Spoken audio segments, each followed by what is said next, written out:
لو جی، آپ نے جلیل اللہ کی ریکارڈنگ سنی، باقی اس کا لنک نکال کے تھوڑا بہت رہ گیا وہ سن لینا۔ 5 منٹ سے زیادہ تو میں نے آپ کو سنا دیے۔ یہ ثابت یہ کرنا چاہتا ہے کہ کانا صاحب، غلام احمد قادیانی کانا صاحب، گوما صاحب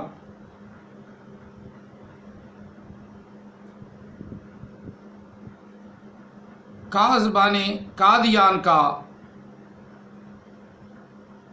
نبی، لعنتی نبی، وہ بالکل سچا نبی تھا۔ اس لیے مولانا مبشر شاہ صاحب انہوں نے اس کانے کا ذکر ہی نہیں کیا اور باقی نبیوں کا ذکر کر دیا فہرست میں۔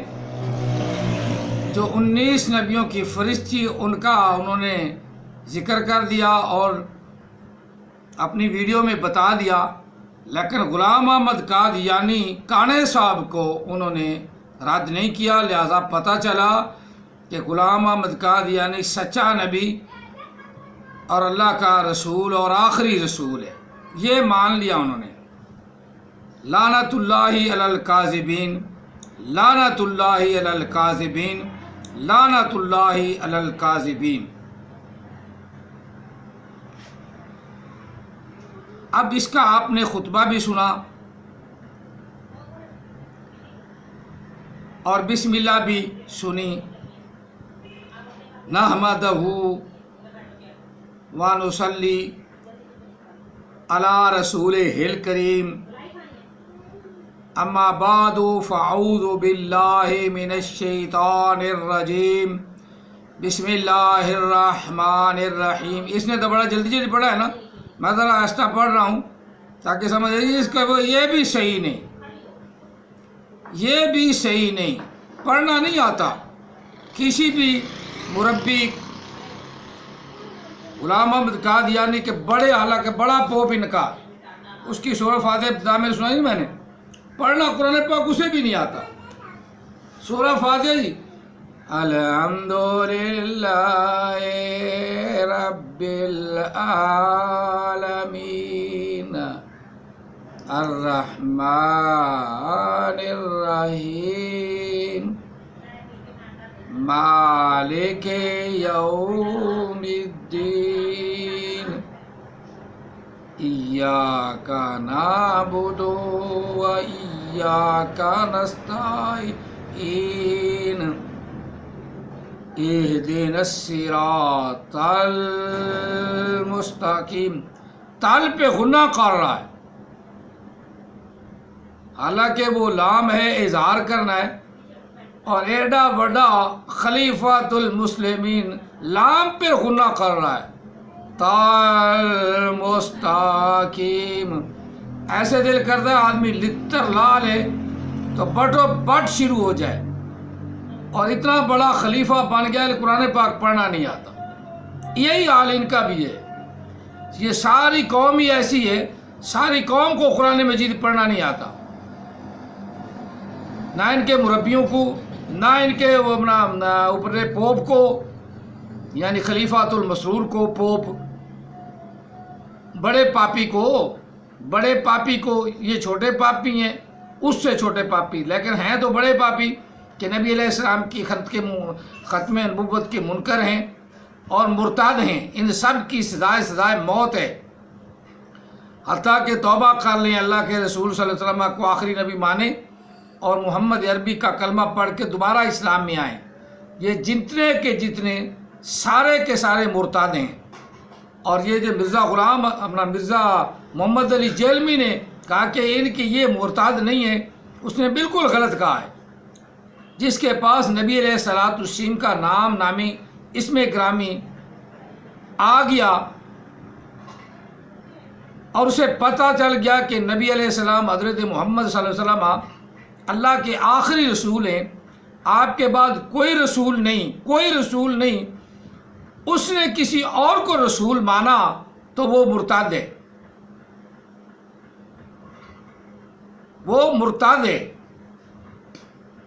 جو ڈائریکٹ آتا ہے قادیان میں، اور اگر وہ اس کو کنگھالنے پر پتہ چل جاتا ہے کہ نبی علیہ السلام کو آخری نبی حضرت محمد صلی اللہ علیہ وسلم آئے اور انہوں نے غلام قادیانی کو ایسے کھڑا کر دیا ہے، کانے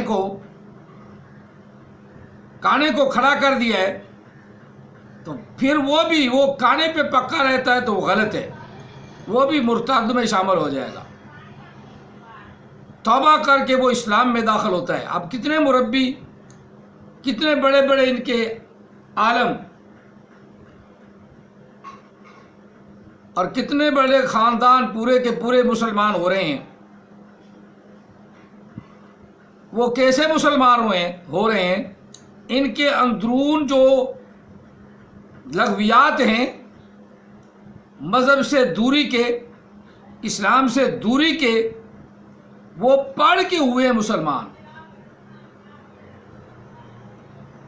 وہ پڑھ کے مسلمان ہوئے ہیں، وہ جان کر انہوں نے روحانی خزائن کو پڑھا اور کئی کتابیں کنگھالیں۔ جب مختلف جگہ پہ انہوں نے تضاد دیکھا تو اس تضاد کی وجہ سے وہ مسلمان ہو گئے، اور اب ایک تو پتہ نہیں کون ہے، وہ یہ کہتا ہے کہ قرآن پاک دوبارہ بھی نازل ہو سکتا ہے، قرآن پاک دوبارہ بھی نازل ہو سکتا ہے، قرآن پاک کی آیات دوبارہ بھی نازل ہو سکتی ہیں۔ یہ نیا قاعدہ شو کر رہے ہیں، جو 1400 پہلے والا قرآن پاک ہے نا،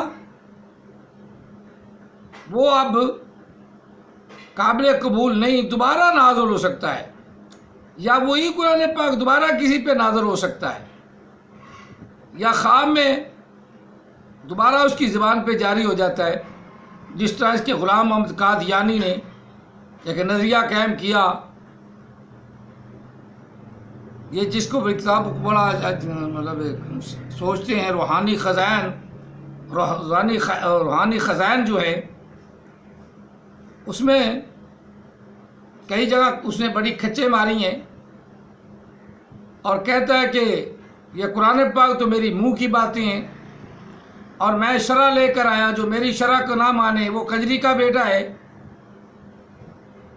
تو اس کا یہ مطلب ہوا کہ یہ شرع، یہ بار بار ڈھنڈورا پیٹتے ہیں کہ ہم شرع مصطفیٰ کو مانتے ہیں، غلام محمد قادیانی کی شرع کو نہیں مانتے۔ تو جتنے بھی قادیانی کون اس کے کہنے کے مطابق، غلام قادیانی کے کہنے کے مطابق وہ کیا ہوئے؟ کنجری کے پتر۔ ہم تو اس کو مانتے نہیں، ہمیں تو اس نے کنجری کا بچہ کہا ہے نا، ہمیں اس نے بڑا کچھ کہا ہے، لیکن ہم تو اسے نہیں مانتے نا کہنے کو۔ لیکن اس کے ساتھ ساتھ جو اسے ماننے والے ہیں وہ بھی کنجری کے بچے ہی ہیں۔ بالکل، اپنی کتابیں دیکھیں، نکالیں، اس میں حوالے مجھے دینے کی ضرورت نہیں، ہمارے شاہ صاحب کافی حوالے دیتے ہیں، تریاق القلوب والے کے منہ پہ بھی چھتر مارتے ہیں، پر ہیں یہ ڈھیٹ، ہیں بالکل ڈھیٹ، بالکل ڈھیٹ۔ اور ڈھیٹوں کا علاج کیا ہے کہ چھتر ان کے منہ پہ پڑتے رہیں، اور ان کے لیے یہ ڈوز بہت ضروری ہے۔ قرآن مجید کے متعلق مرزا غلام محمد قادیانی کا یہ نظریہ تھا کہ قرآن مجید کے بعد کوئی شرع نہیں، اور اب اس قرآن مجید کے بعد کوئی اور کلام اللہ کا نہیں۔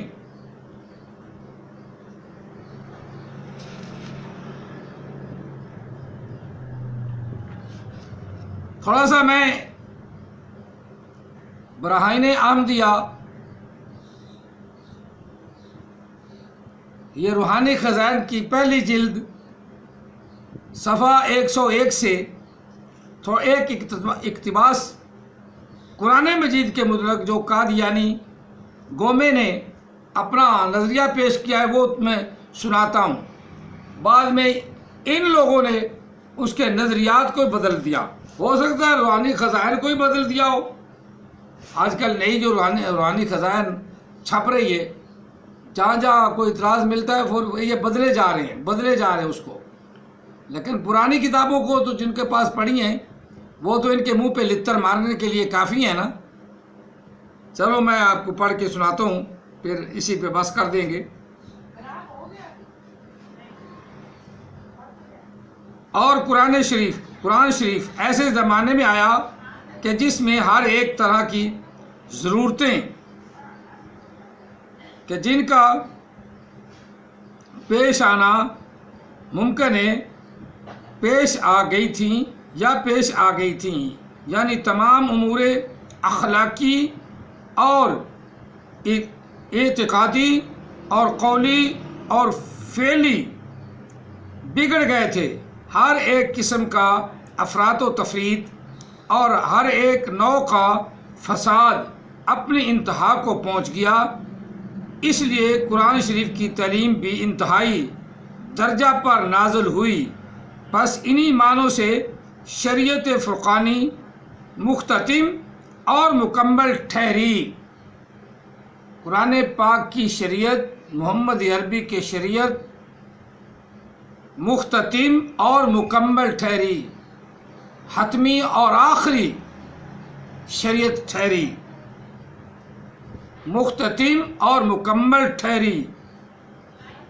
اور پہلی شریعتیں ناقص رہیں، کیونکہ پہلے زمانوں میں وہ مفاسد کہ جن کی اصلاح کے لیے الہامی کتابیں آئیں وہ بھی انتہائی درجہ پر نہیں پہنچے تھے، اور قرآن شریف کے وقت میں وہ سب اپنی انتہا کو پہنچ گئے تھے.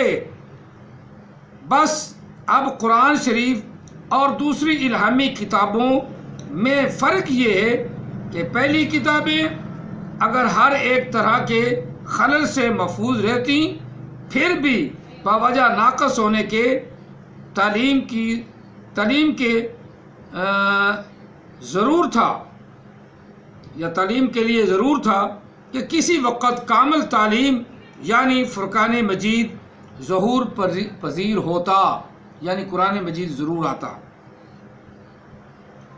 مگر قرآن شریف کے لیے اب یہ ضرورت درپیش نہیں کہ اس کے بعد کوئی اور کتاب بھی آوے، کیونکہ کمال کے بعد اور کوئی درجہ باقی نہیں. یعنی قرآن پاک کمال کی کتاب ہے، اور اللہ کے فضل و کرم سے جب کمال اللہ تعالیٰ کا آ جائے تو اس کے بعد کسی کتاب کی اب ضرورت نہیں. ہاں اگر یہ فرض کیا جائے کہ کسی وقت اصول حقہ قرآن شریف کے وید اور انجیل کی طرح مشرکانہ اصول بنائے جائیں گے اور تعلیم توحید میں تبدیل اور تعریف عمل میں آئے گی، یا اگر ساتھ اس کے یہ بھی فرض کیا جائے جو کسی زمانے میں وہ کروڑہا مسلمان جو توحید پر قائم رہیں اور وہ بھی پھر طریق شرک اور مخلوق پرستی کا اختیار کر لیں گے، تو بے شک ایسی صورت میں دوسری شریعت اور دوسرے رسول کا آنا ضروری ہوگا. ذرا سمجھے آنا بات. مگر وہ دونوں قسم کے فرض محال ہیں. قرآن شریف کی تعلیم کا محرک مبدل ہونا اس لیے محال ہے کہ اللہ تعالیٰ نے خود فرمایا انا نحن نزلنا الذکر وانا لہ لحافظون، سورۃ ہجر آیا مقدسہ نمبر 14. یعنی اس کتاب کو ہم نے نازل کیا اور ہم ہی اس کے محافظ ہیں یا رہیں گے. لکھا یہاں 1300 برس سے اس پیشین گوئی کی صداقت ثابت ہو رہی ہے. اب تک قرآن مجید میں پہلی کتابوں کی طرح کوئی مشرکانہ تعلیم ملنے نہیں پائی اور آئندہ بھی عقل و تجویز نہیں کر سکتی کہ اس میں کسی نوع کا مشرکانہ تعلیم مخلوط ہو سکے، کیونکہ لاکھوں مسلمان اس کے حافظ ہیں، ہزارہا اس کی تفسیریں ہیں، 5 وقت اس کی آیات نمازوں میں پڑھی جاتی ہیں اور ہر روز اس کی تلاوت کی جاتی ہے۔ اس طرح تمام ملکوں میں اس کا پھیل جانا